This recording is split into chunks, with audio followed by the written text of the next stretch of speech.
Hey, Daily Dosers, happy Monday to you. Chris here. I get the privilege of kicking off a brand new week and a brand new theme for us. Have you ever thought about the importance of being in community with other Christians?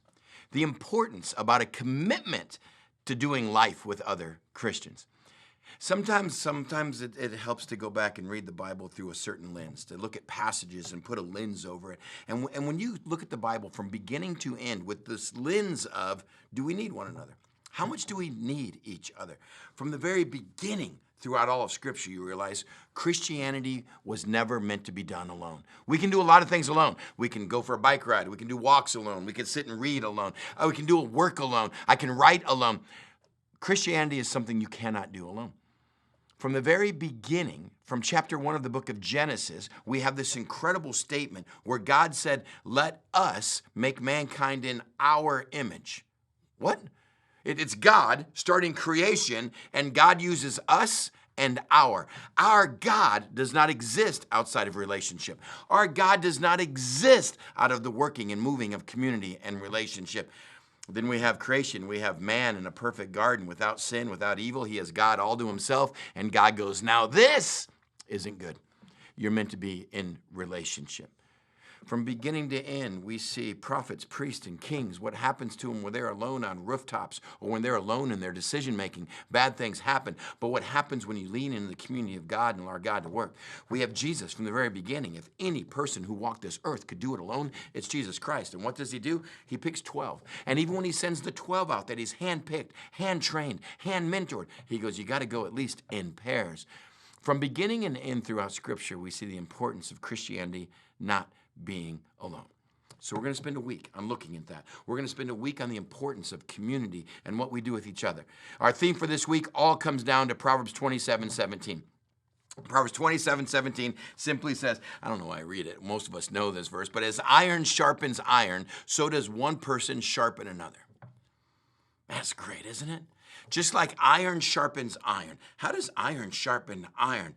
Well, those two have to come together. Those two have to create friction. Those two come together, and so all the rough ends are going to be smoothed out, taken care of until you start getting a fine blade, until you're getting a fine edge on something. And he goes, this is what Christianity is going to do. Just as iron sharpens iron, when we're in community with each other, when we're in life group with each other, when we refuse to do Christianity alone but with each other, then God uses those voices, that wisdom, to speak into our lives. Have you ever noticed how lonely it feels to be alone? That may be one of the most obvious statements. But when you look at this world today, how many people just feel desperately alone?